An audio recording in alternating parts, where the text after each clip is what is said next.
नमस्कार दोस्तों, मैं एक बार फिर से भूपेंद्र सिंह आप सभी के सामने through the eyes of traveller perception of society 10th to 17th century part 2 यानी चैप्टर का दूसरा वीडियो।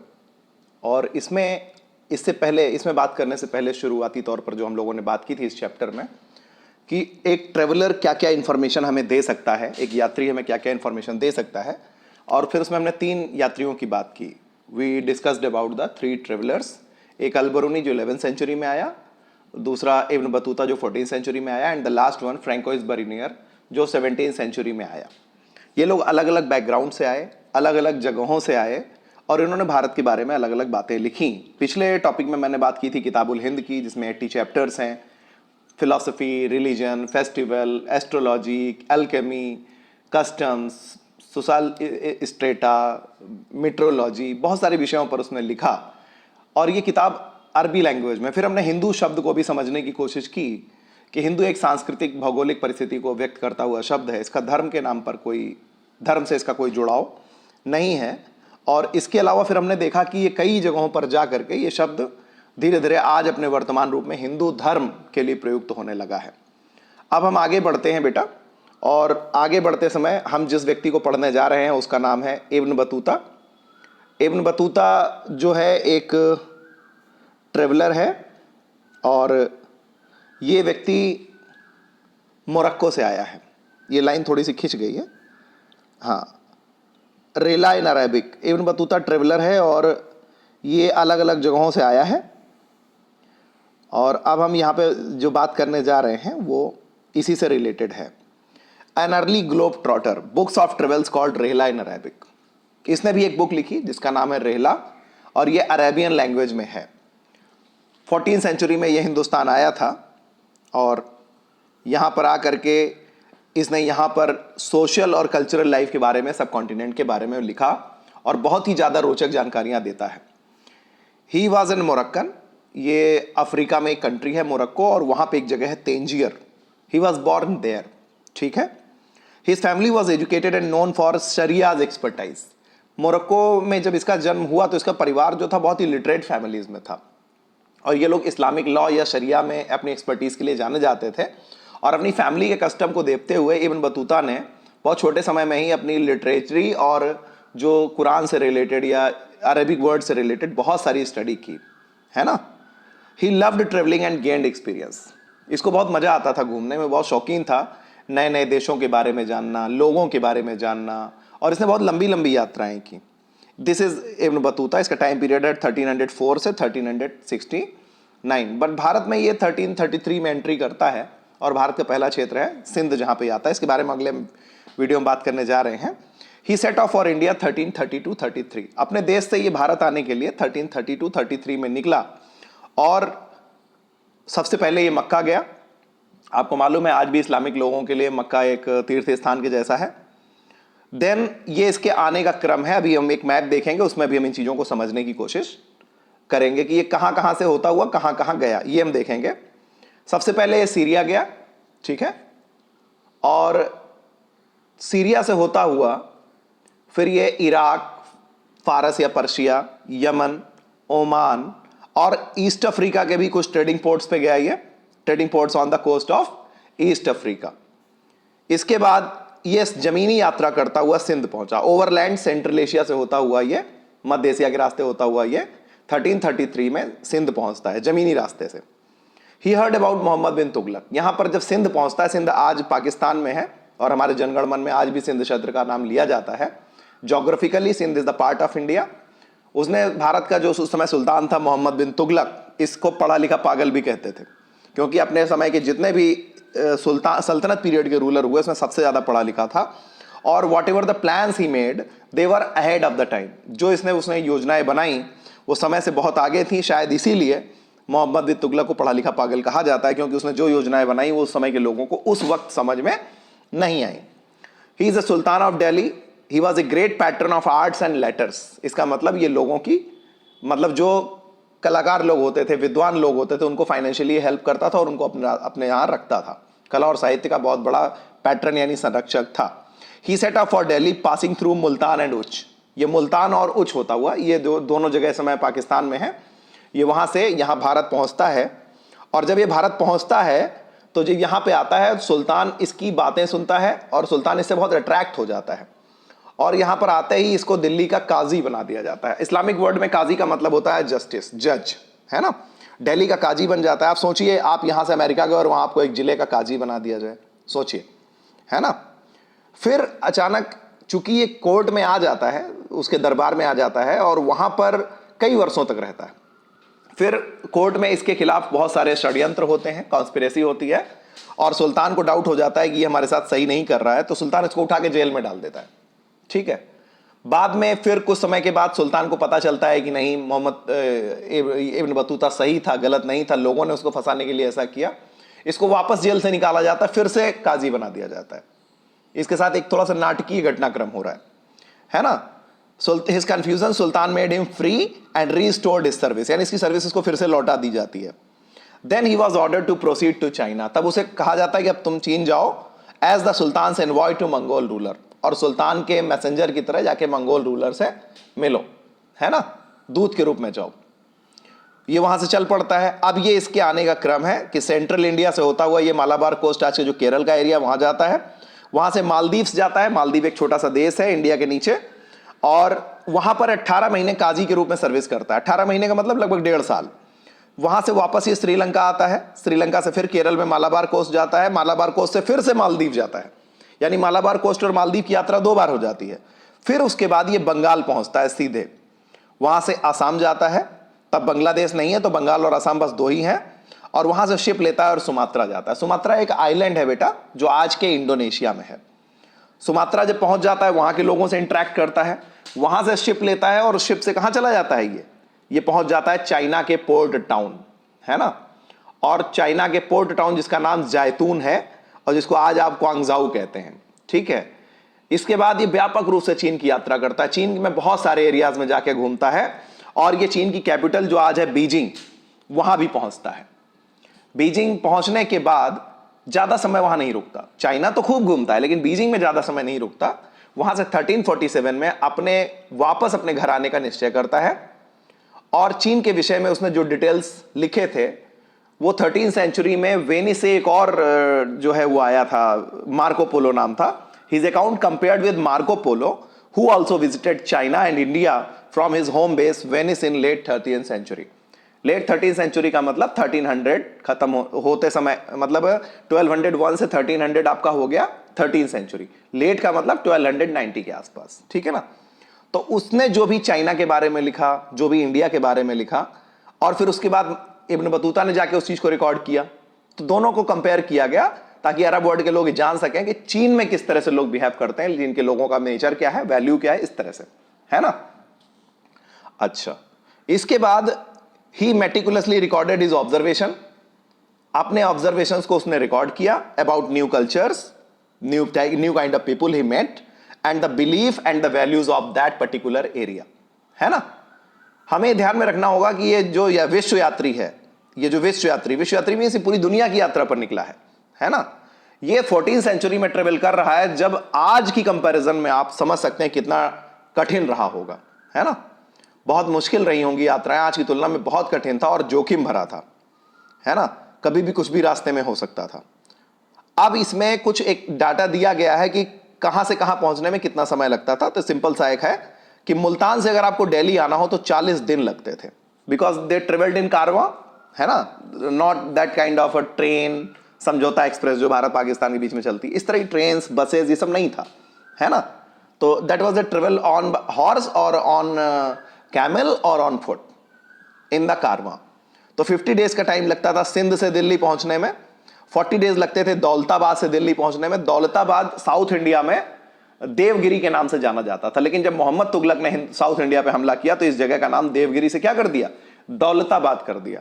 अभी आप इस चीज को ध्यान दीजिएगा कि यूपी में देखिए बहुत सारी जगहों के नाम current chief minister Yogi Adityanath ने बदल दिए। जैसे मुगल सराय का नाम दीनदयाल उपाध्याय नगर रख दिया, है ना, इलाहाबाद का नाम प्रयाग रख दिया। तो these are the things which happened in the 14th-15th century.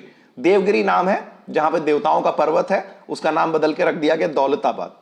तो अब जो सत्ता पावर में होती है वो अपने हिसाब से उसका यूज करते हुए इतिहास को बदलने और बनाने की कोशिश करती है। 10 दिन लगते थे ग्वालियर से दिल्ली पहुंचने में। ग्वालियर तो बहुत फेमस जगह है, आपको मालूम होगा। ग्वालियर जो है सिंधिया फैमिली रहती है वहां पे, है ना। इसके बाद आता है he was attacked by band of robbers several time. और जब ये यात्रा करता था तो कई बार इसको लूटने की कोशिश की गई, कई बार, एक आध बार नहीं, कई बार इसको लूटने की कोशिश की गई। And he was attacked. एक उदाहरण देता है, जब ये मुल्तान से दिल्ली, जो कि 40 दिन लगते हैं, मुल्तान से दिल्ली जब ये ट्रेवल कर रहा है, कारवां में है, तो that attacked by robbers and many of his fellow man lost their lives. Robbers ने हमला कर दिया जब मुल्तान से दिल्ली की यात्रा पे है, इसके कारवां पे अटैक हो गया, बहुत सारे साथियों को अपनी जान से हाथ धोना पड़ा। जो जीवित बच गए उनमें इब्न बतूता भी है। ही वॉज वुंडेड सीवियरली, बहुत बुरी तरह से घायल हुआ है। ये देखिए हमने मैप कलेक्शन आप लोगों के लिए किया है। आपकी बुक में पेज नंबर 120 पर एक मैप दिया हुआ है, जो इसमें लेफ्ट साइड का मैप है और राइट साइड का मैप आज के हिसाब से हमने पॉलिटिकल मैप दिखाया है।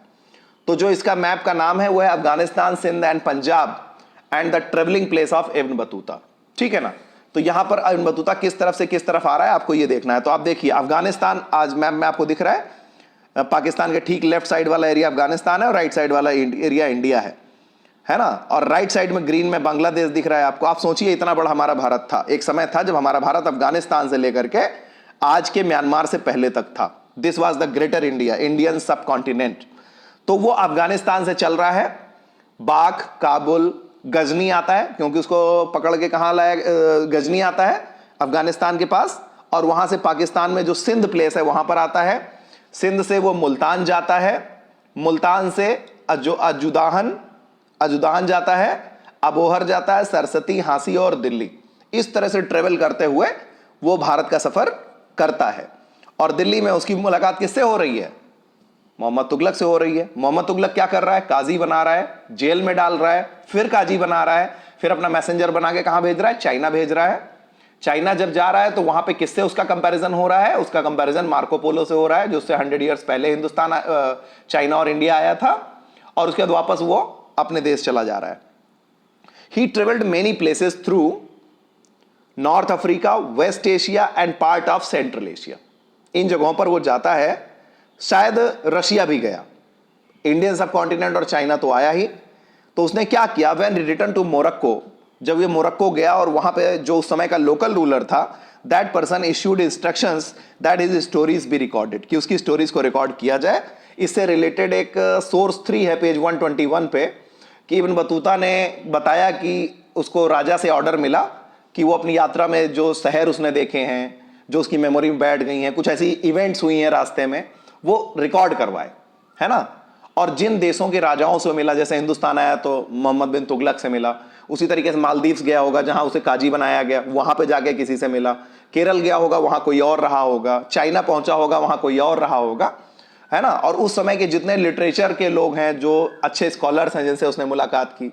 हिंदुस्तान आने के बाद ब्राह्मणों की संगत में उसने संस्कृत सीखी, तो उससे उनके एक्सपीरियंसेस कैसे रहे वो उनसे पूछे गए। और इन सभी विषयों पर उससे एक पूरा स्टोरी टाइप लिखवाई गई, जिसमें मनोरंजन, कान और आंख को प्रसन्नता दी। साथ ही उन्होंने कई प्रकार के असाधारण विवरण दिए, जिससे उपदेश मिलते हैं, और बहुत सारी असाधारण चीजों के बारे में बताया, एक्स्ट्रॉर्डिनरी चीजों के बारे में बताया, जिसके संदर्भ में लोगों के अंदर इंटरेस्ट पैदा हुआ कि हमें भी इंडिया जाना चाहिए, है ना। आज भी देखिए बहुत सारी लिटरेरी बुक्स हैं। अगर आप अमेरिका नहीं जा सकते तो वहां से रिलेटेड आज तो यूट्यूब चैनल है, आप खूब सारे वीडियोस देख सकते हैं, उनके लिटरेचर के बारे में पढ़ सकते हैं। भारत में इंग्लिश लिटरेचर पढ़ाया जा रहा है, उसमें हम शेक्सपियर पढ़ रहे हैं। तो हम में से कितने लोग हैं जो शेक्सपियर पढ़े हैं, या हम में से कितने लोग हैं जिन्होंने शेक्सपियर की बर्थ प्लेस को देखा है, लेकिन जो इंग्लिश पढ़ता है उसे शेक्सपियर के बारे में पता है, just because of the book as a source. तो he is the traveller who wrote book Rihla in Arabic language. Ibn Battuta has written Rihla and Al-Biruni wrote Kitab-ul Hind, and they both book are in Arabic, correct. इसके बाद भी बहुत सारे लोग आए हिंदुस्तान में as a traveller, and they wrote a lot of things. तो उसकी हेडिंग है in the footsteps of Ibn Battuta, okay. 1400 to 1800 visitors of India wrote a number of travelogue in Persian. जो लोग हिंदुस्तान घूमने आए उन्होंने इंडिया के बारे में पर्शियन लैंग्वेज में बहुत सारे ट्रेवलॉग्स लिखे। This travelogue word is called यात्रा वृत्तांत, अपनी यात्रा के दौरान की गई घटनाओं को दर्ज करना। And many Indian travellers also travel to Central Asia, Iran and the Ottoman Empire. और हिंदुस्तान के भी बहुत सारे लोग यहां से निकल करके सेंट्रल एशिया, ईरान और ऑटोमन एम्पायर गए। They all followed in the footsteps of Al Biruni and Ibn Battuta. और अल बरूनी और इब्न बतूता ने जो भी डिटेल्स लिखे थे उनको उन्होंने फॉलो किया और उन जगहों के बारे में सुना, समझा और पता लगाया। इन्हीं में से कुछ राइटर्स की हम बात करेंगे, ट्रेवलर्स की बात करेंगे। जैसे एक ट्रेवलर है Abdul Razzaq Samarqandi. He travelled in South India in 1440s, है ना। इसके बारे में हम विजयनगर एम्पायर में और थोड़ा डिटेल से पढ़ेंगे। 1440s में साउथ इंडिया आता है। एक दूसरा ट्रेवलर है महमूद वली बल्खी। बेटा यहां पे एक चीज और अच्छी बताता हूं आपको। Abdul Razzaq Samarqandi, his name is Abdul Razzaq, but he used to live in Samarkand, Bukhara, वहां पे रहता था। तो उसके नाम का जो है यहां पे अटैच, उसकी जो शहर है उस शहर का नाम इसके नाम में जोड़ दिया गया, Abdul Razzaq Samarqandi. In the same way there is a place Balkh in Arab word, तो महमूद वली बल्खी, तो that Balkhi is from Balkh, okay. जैसे भारत में भी अकबर इलाहाबादी सुना होगा आपने, है ना। फिराक गोरखपुरी, तो इसका क्या मतलब हुआ कि अकबर कहां का है, इलाहाबाद का है। ये अकबर सम्राट अकबर नहीं है, ये एक शायर हुए।